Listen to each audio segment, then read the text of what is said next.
Sa panahon ngayon na marami ng bansa na nakapag-isip kung anong uri ng depensa ang kanilang gagamitin kung sakali mang magkaroon ng digmaan o sa pangangamba na mayroong bansa na lulusob at aatake sa kanila. Pero bago tayo magpatuloy, huwag niyong kalimutan pindutin ang subscribe button para lagi kayong updated.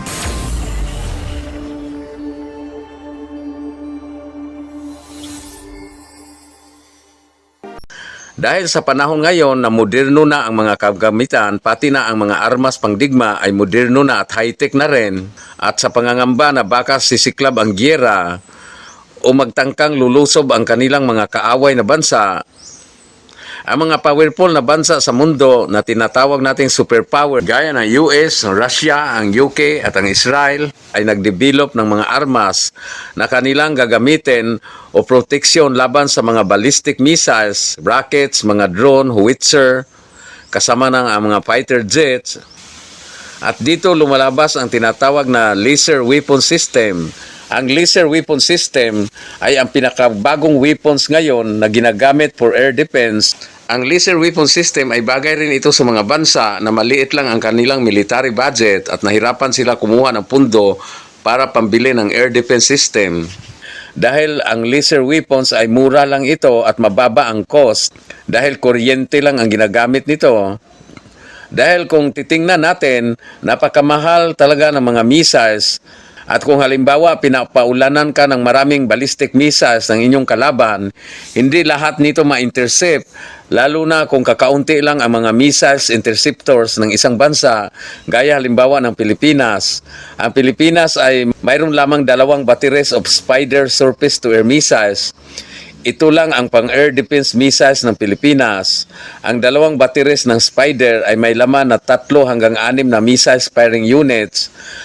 Bawat lancer ito, kung halimbawa pinapaulanan tayo ng maraming missiles o halimbawa maraming drone nang galing sa China, anong panguntra natin? 2 lang ang battery ng surface-to-air missiles natin. At ang 2 battery, kung halimbawa 6 ang laman, ay mayroon lang 12 na mga missiles.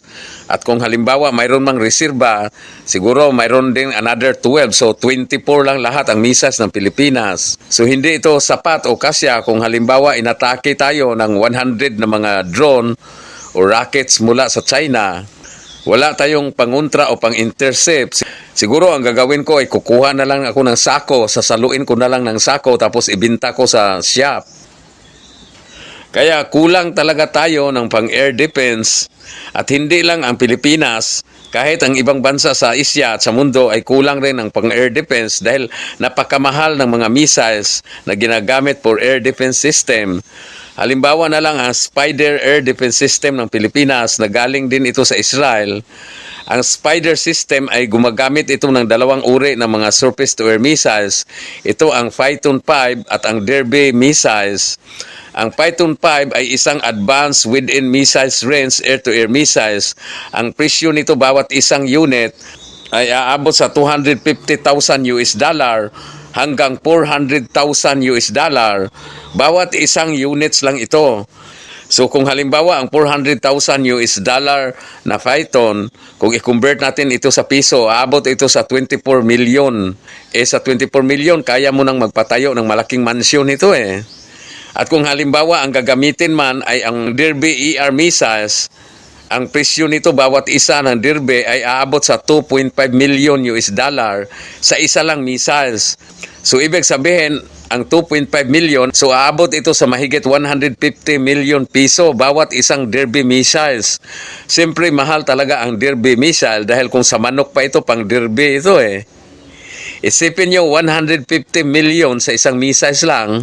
Kailangan ito ng maraming pira na milyones o bilyones eh. Buti kung anak ka ng kontraktor o opisyal ng DPWH at kasama ka sa BRP flood control, walang problema, marami kang pira. Kaya mong bumili ng mga Derby missiles. Kaso lang, ibang Derby ang sinalihan nila eh. Kaya isa sa magandang solusyon sa kakulangan ng mga air defense system ay ang laser weapon system. Ang laser weapons ay isa itong uri ng weapons na tinatawag na DEW or Direct Energy Weapons na ginagamit ang laser para wasakin ang target. At alam nyo ba, ang United Kingdom o ang Britain ay may bagong laser weapons at napaka-successful ang ginawang testing nito. Ang bagong laser weapon ng UK ay tinatawag na Dragonfire at dinidevelop ito ng MBDA UK at Leonardo UK. Una itong pinakita sa publiko noong 2017 at ito ang gagamitin o i-deploy on board sa kanilang British Royal Navy ships sa 2027 at pwede rin itong ikakarga sa mga fighter jet o armored vehicles. Ang Dragonfire ay tinitesting ito noong 2022 para tirahin ang drones at bakal na kasingkapal ng katawan ng barko sa layo na 2.1 miles o halos katumbas sa 4 na kilometro. Nawasak ang drone at natunaw ang bakal sa loob lamang ng 10 seconds o 10 segundo. At sinubukan din nila ang Dragonfly na tirahin ang 20 pounds na coin sa layong 4 kilometers. At natamaan ito at nadurog ang 20 pounds coins at naging tag 5 piso na lang 4 na piraso. Ganun katindi ang Dragonfire. At gumastos lang ang laser weapon na Dragonfire na 10 pounds per shot. Ayon ng British government na katumbas lang ito sa paggamit ng isang oras na heater o aircon. Ganon kababa ang cost ng laser weapons. At ang Pilipinas ay madali lang makakuha ng ganitong uri ng mga weapons dahil ang Israel na kaibigan at kalyado ng Pilipinas as supplier din ng mga weapons at equipment sa ating bansa ay mayroon din silang gawa na laser weapon system ang tinatawag na Iron Beam. A small country like Israel has managed to achieve something that even the world's biggest powers like the United States and China have not done yet. Israel has become the first country in the world to fully deploy a high-energy laser weapon system in real combat situations. While there have been tests of similar technology before, no country has ever used such a system on a full scale in an actual battlefield. This new weapon is called the Iron Beam. So hello and welcome, you're watching Next IAS English. Today let's deep dive into what this new weapon from Israel is. You might have already heard of the Iron Dome, Israel's famous missile defense system, but the Iron Beam is taking air defense into an entirely new level. So what exactly is this Iron Beam? Israel recently announced that it has deployed the world's first high-energy laser air defense system that is ready for full operational use. The system has been developed by Rafael Advanced Defense Systems in partnership with Elbit Systems and Israel's Ministry of Defense. Ang Iron Beam ay gawa ng Rafael Advanced System.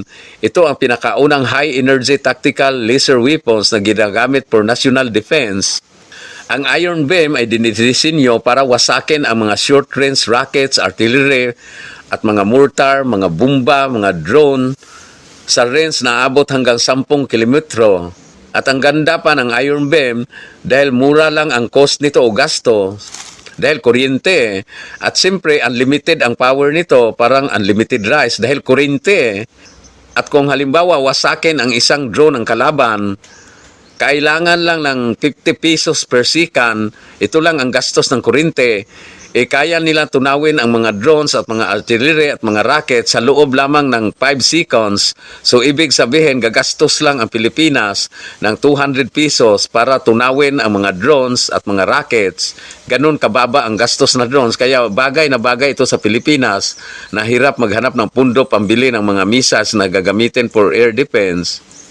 Kung halimbawa, kung Phaeton 5 missiles ang gagamitin laban sa isang drone, gagastos tayo ng 24 million. Isipin mo, 24 million ang gastos mo para lang sa isang drone. Kung halimbawa, ang gagamitin mo ay ang Derby missiles naman, hindi lang 24 million ang gagastusin mo. Gagastos ka ng 150 million para tunawin o wasakin mo ang isang drone. Kaya malaki talaga ang matipid ng Pilipinas. Isa lang ang problema na nakikita ko dito sa laser weapons gaya ng Iron Beam. Kung gagamitin na ito sa Pilipinas, kung halimbawa aatake na ang China gamit ang maraming drone tapos biglang brown out, tapos ang Iron Beam at ang laki ng tawa ni Xi Jinping, tingnan nyo. Hanggang sa susunod, maraming salamat.